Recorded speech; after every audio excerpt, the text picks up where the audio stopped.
To me, effective sponsorship is a partnership around shared value. It's not just about money. Hi, welcome to the Halftime Snacks. My name is Ronen Einbinder. This show features the stories of talented people working in sports. Are you ready? Let's go!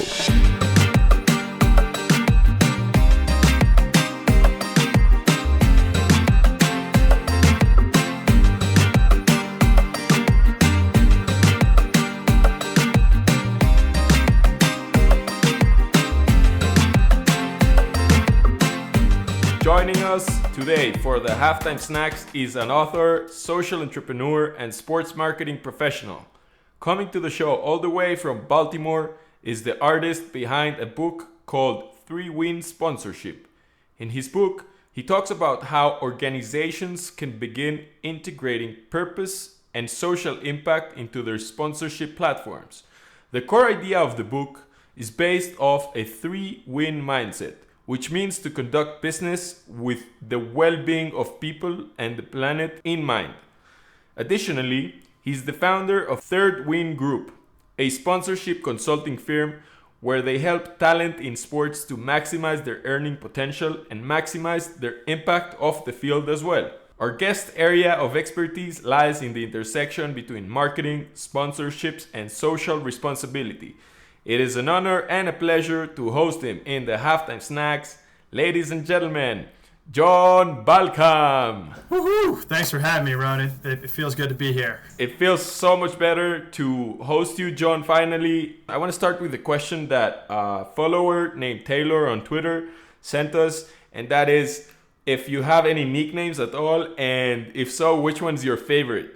Well, I've had about 1 million nicknames over my life, and way too many to name right now, but I would say a lot of people call me JB or Johnny B, and those are good, but I honestly think my favorite one is J Balks, and it just so happens to be my Instagram handle as well, so you can throw me a follow if you want.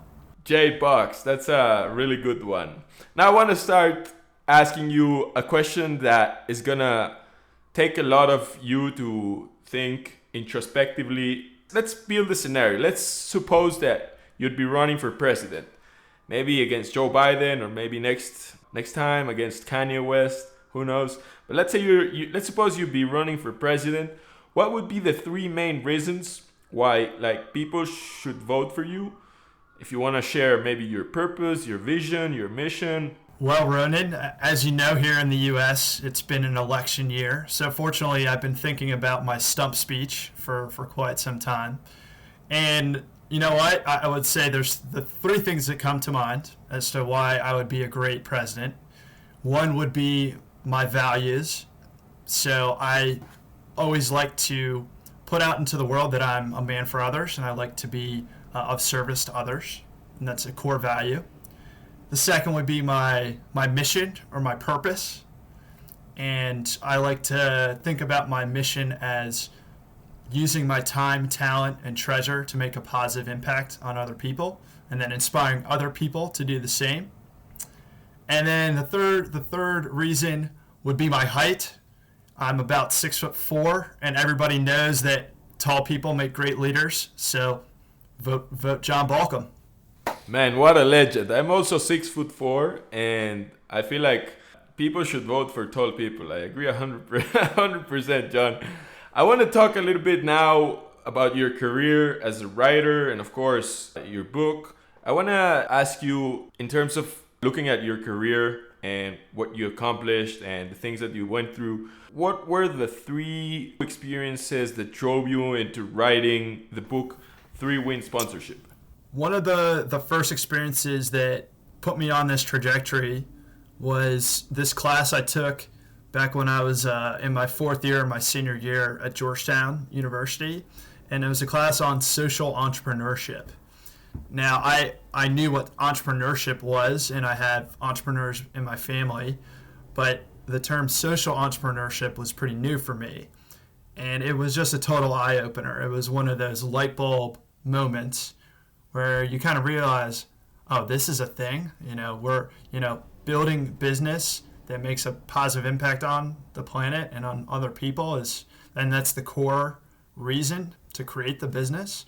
So it really clicked with me, and it kind of, when I left Georgetown, it kind of put me on this trajectory of like, okay, I either want to be a social entrepreneur or I want to work in businesses that have that purpose, that larger purpose to them. So that would be the first one. The second one would be my first attempt at becoming a social entrepreneur, which is about 3 to 4 years after I graduated. I helped to start a company, was one of the early founders of a company. And while that company ended up failing, or at the very least, my stretch at the company, we didn't reach the success that we wanted, I had an incredible amount of lessons that I took away from that experience, and I got to move from Washington, D.C. to London for about 3 months and go through an accelerator program with Techstars, which does an amazing job getting startups from A to B or A to Z in a very short amount of time. So that was where I really just started to give this entrepreneurship thing a try. And even though it didn't turn out well and our team ended up breaking up, I took a ton of lessons away from that experience. The third experience that was really beneficial, that I learned a lot from, that put me on this book writing entrepreneurship path that I'm on now, was after I left that startup, I joined a company called EverFi, which is this really cool education technology company based back in my hometown of Washington, D.C. And I spent about 3.5 years there as they were going through a growth phase of the company. So there was maybe 200 employees when I got there, and before I left, there was over 500, and it was in a short amount of time. And I really got exposed to what it's like to work for a mission-driven, purpose-driven company as it's growing.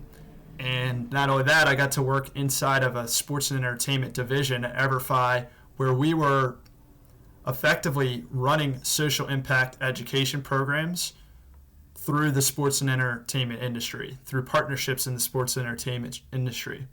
And that is where I really got a lot of inspiration for the book. And I was seeing how sports marketing, sponsorship, the whole sports landscape was starting to evolve. And that was one of the catalysts for me taking on the book project, and the rest is history. I guess we'll get into some of that. And what was the most challenging part of writing and publishing a book, and how did you solve that? Well, I'll tell you, one of the worst things, or most challenging things, I won't say it was bad, but it was pretty terrible, was revisions. And revisions just meaning you have your manuscript and then your editor goes through and makes you edit a ton of your book. And it's very time consuming. It's very difficult. So how did I get through that? I just gutted it out, I guess. I don't remember exactly any tips, but it was pretty difficult. But I would say the bigger challenge was a bit of imposter syndrome that many entrepreneurs and writers, I'm sure, experience, where you feel like, oh, my writing isn't good enough, or my research isn't strong enough, or I don't have enough interviews, or for whatever reason, I don't belong in this position to be an author. And I suppose the way that you get through that is you have a support system around you, and you have people encouraging you, and you kind of have a team who helps you to get through those feelings and to actually put your name on the piece of work that you put out there, and just be proud of it and realize that you belong. I love that, John. I actually believe that the imposter syndrome that you mentioned is an indicator of you telling yourself that you're actually pushing yourself harder than what you can do. If you feel like you don't belong, if you feel like you shouldn't be there, if you feel like you're not expert enough, or you don't know enough about the topic, that's when you know that you are pushing yourself to your max, and that you're doing things that you're uncomfortable with doing, and that you're actually working towards a greater goal. I also remember how when I started my podcast, I started having conversations with people that I was never imagined that I would be able to speak to. And all of a sudden they're speaking to me, and who am I? But the day I realized that when you respect the fact that you're pushing yourself and that you're doing things that you never thought you were ready, that's when you know that you're on the right track. So I feel like that's a great thing, John. I want to switch over a little bit to ask you about the book. And I want to know who should add the book to their must read list. Who is the target audience? Who's the product persona? Who is this book targeted for? Sure. Well, let me take 1 second and just give you like a quick rundown on like what is a 3-in-1 sponsorship. Sponsorship is really, at its fundamentals, it's a 3-legged stool. And the 3 legs of the stool are a company, a team, or an athlete, or someone that we call talent. And then the 3rd leg is an audience or a fan base. And in every sponsorship, there's at least those 3 parties. And the reason that sponsorships happen is so that companies can tap into and associate with a team or an athlete or an influential person so that they can talk to the fan base, which already has a relationship with the team. Now, the reason the book is a little bit different in my whole take on this 3-win mindset when it comes to sponsorship is I felt like the way we've been doing sponsorship in sports entertainment for a very long time was not quite remembering that 3rd leg of the stool, which is the most important part of the equation, which is the fan base. And the fan base wasn't necessarily seeing the value in these deals. Of course, they were being advertised to, and they were seeing sponsorship, but were they really resonating with it? Was it making them remember the brand? Was it making them feel better about the team or the company that was trying to get in front of them? So 3-in-1 sponsorship is effectively inserting a cause or a larger purpose in the middle of this relationship and rallying all 3 parties in a sponsorship deal around something that's valuable to society and to the planet, really. So if traditional sponsorship is kind of just like traditional advertising, 3-in-1 sponsorship is basically cause marketing in sports and entertainment. So to answer your original question, people who should pick up the book and add it to their reading list are pro athletes and musicians, anybody who receives sponsorship dollars or wants to do deals with sponsors, people who are brand marketers. So if you're deciding where to place your marketing spend, you're trying to do some type of sponsorship deal, you should pick it up, and I think some of the ideas will benefit you. And finally, any sponsorship salespeople out there, because I know there are a lot of you out there on the team side or on the league side, and you sell sponsorship for a living. I was thinking about you when I wrote the book, because I'm a sponsorship salesperson by trade as well. So pick it up, and of course reach out to me too if you want to chat, because I like to be not just a name on a book. I like to put a face to a name. So I'd like to add another party to the equation. I feel like the sports management degree is a very fresh, new, and up and coming thing that we start to see in a few universities worldwide. But I feel like this niche of students that will be the up and coming managers in sports, both of athletes, organizations, event organizers, and even technology creators, those should know about the value that you wrote about in your book, because they are going to be the ones driving the entertainment and the sports industry later on. So I would suggest, if you are also studying sports management, that you should check it out. That's a good point, Ronan. I forgot all my students and professors out there, but I actually did have an MBA class this past semester used 3-in-1 sponsorship as one of their core texts. So great reminder, and thank you for mentioning that. Absolutely, John. I am also a writer, maybe not as serious as you are, but I write every single week, and I always struggle to think, how can I become a better writer? So I want to know if you have any specific advice or ideas, or if you can share some of the things that work for you that you would suggest other writers to try. Tell us a little bit about that. Well, don't take it from me because, I'm early on in my writing journey as well. But earlier this year, I picked up Stephen King's book on writing, and he said there are two things that every writer should do. They should write a lot and they should read a lot. And that's pretty simple and straightforward advice. But in reality, I think those are the two best ways to improve.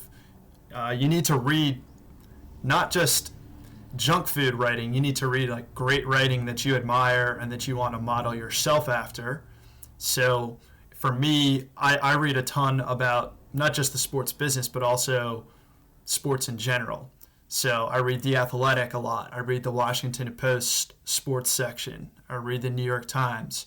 Sometimes I read the New Yorker. And it's almost like improving your writing by osmosis, if you will.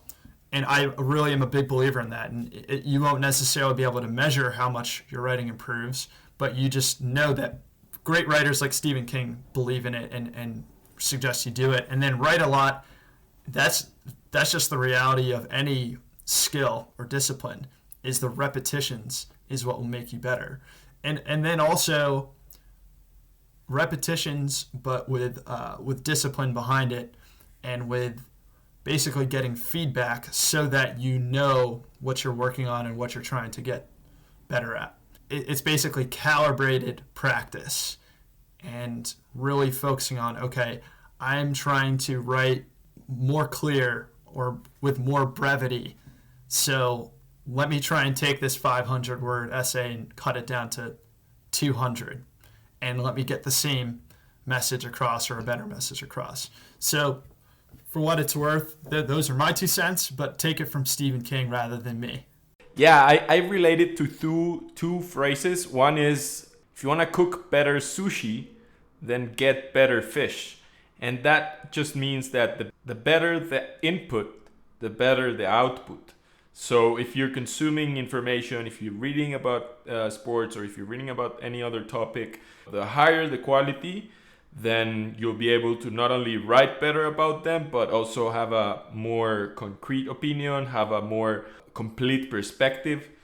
And also, you won't really become an expert, but you'll feel more comfortable around the topic. So that's one. And the other one is, which I love, is that you mentioned that intentional iteration, about being intentional on the thing that you're iterating around. If you're improving your style, or if you're improving the sentence length or the vocabulary, be intentional around the things that you want to improve. And then that's how you'll go step by step, John. I love your 2 cents. I want to ask you now, coming back to your book, what are 3 common beliefs that athletes and sports organizations usually assume to be true about marketing and sponsorships, that in your investigation or your writing, you've realized that they're wrong, with which you disagree with them, and why would you disagree with them? Can you just give us a little bit of your perspective?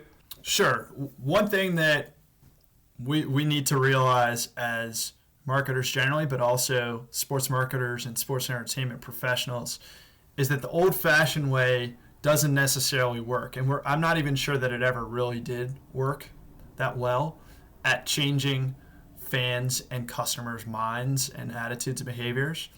And by the old-fashioned way, I mean billboards in ballparks, right? Logo placements, quick-hitting advertisements. Look, to be fair, I'm kind of an outsider. I'm not like an industry veteran, but all of the research that I've seen suggests that people are more annoyed by traditional ads than they are entertained or excited, right? And that's what we really want to get when we're marketers. We want positive feelings and emotions to come up.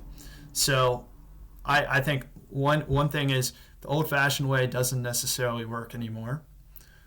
The second misconception is that it's all about the money. It's all about the Benjamins, when in fact it's only partly about the Benjamins. And what I mean by that is sponsorship is not just you giving up name, image, and likeness rights for cash and then doing social media posts and tagging your sponsor on social media. To me, effective sponsorship is a partnership around shared value, and you're bringing something to the table for the sponsor. Sometimes it's just pure access to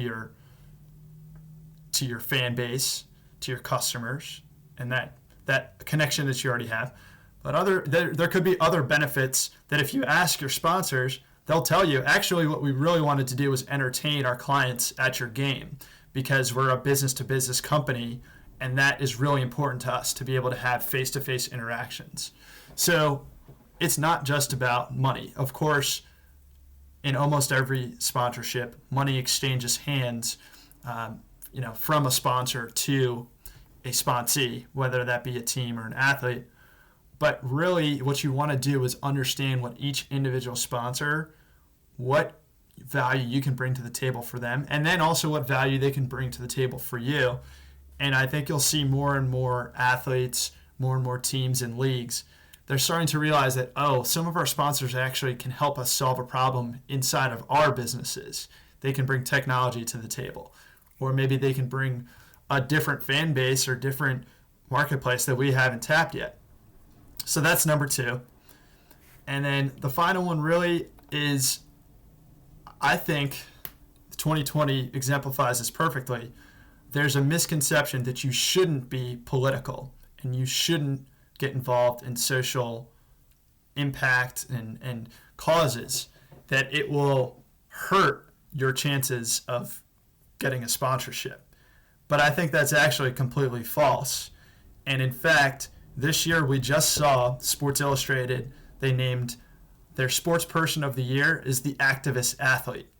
And it was 5 American athletes that they named, including LeBron James. And they were recognized not only for their excellence on the field, but also for their contributions off the field or off the court. And those contributions including getting very political.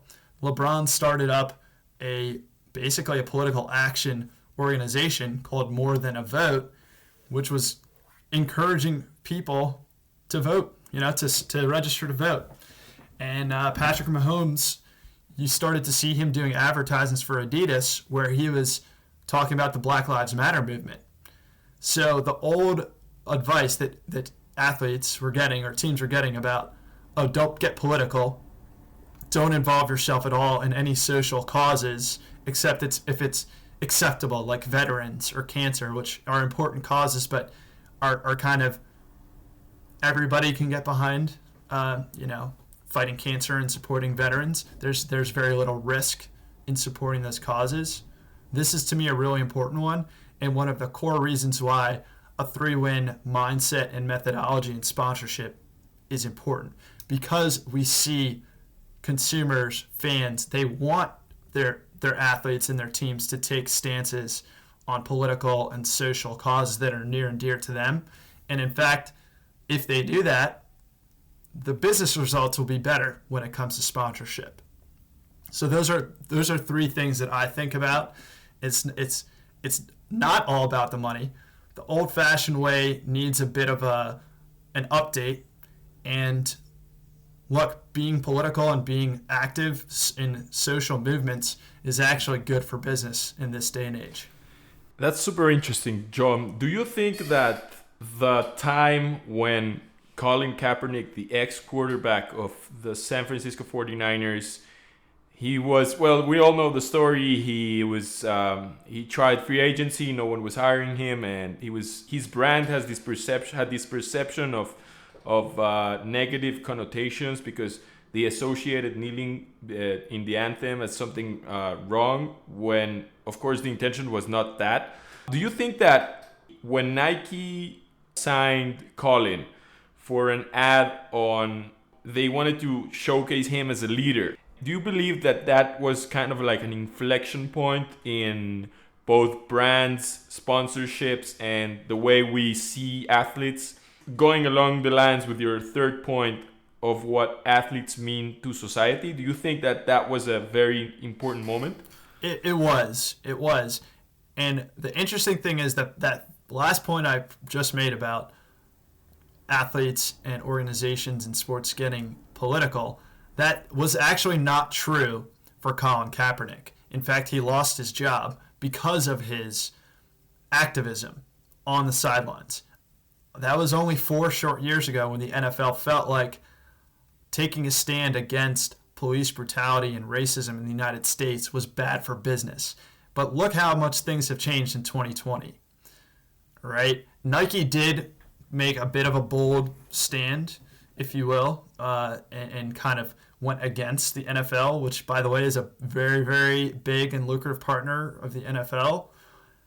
However, that was like, I want to say end of 2016, maybe end of 2017 when the initial Nike commercial came out with Kaepernick.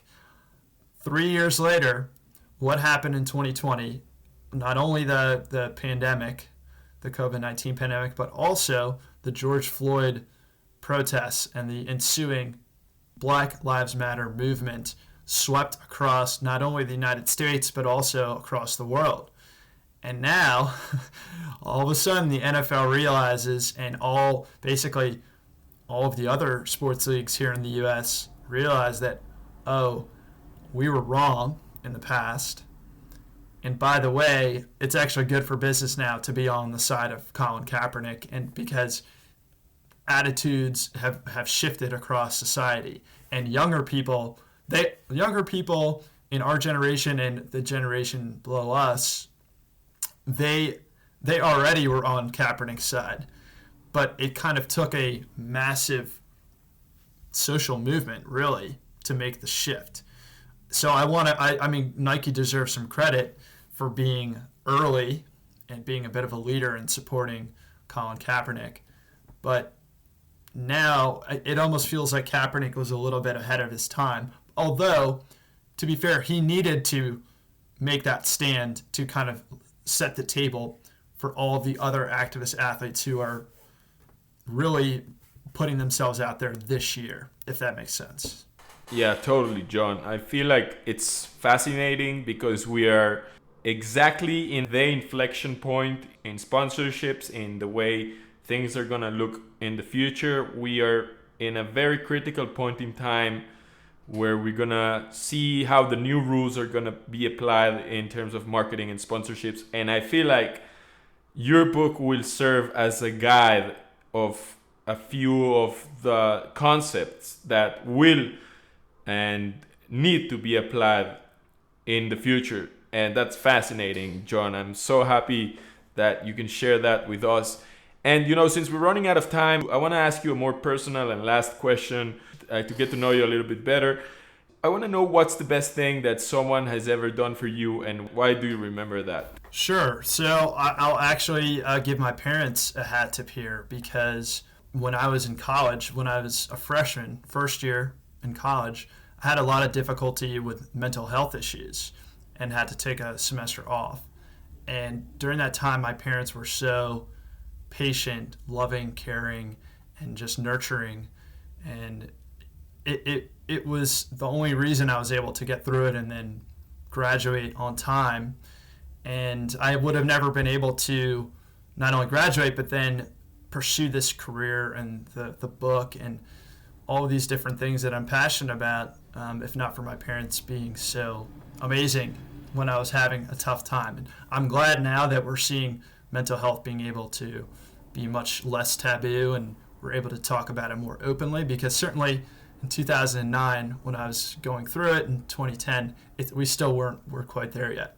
So yeah, my parents have certainly always been there, but I want to give them a special shout out for being so supportive and loving, and helping me to pursue this career I'm on right now. And it's really been inspiring me to think about, how do I use my career in sports entertainment to pay it forward and make a positive impact on other people.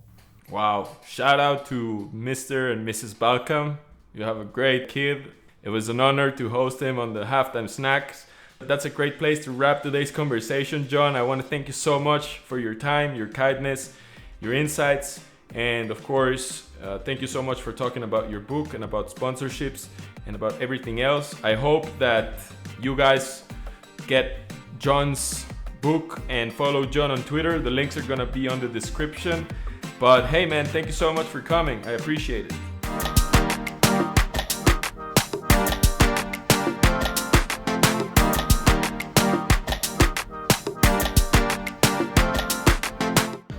Before you leave, I want to thank you for listening. To hear these or any other halftime snack, check out the full archive on my website, which you can find on the show notes. See you next week!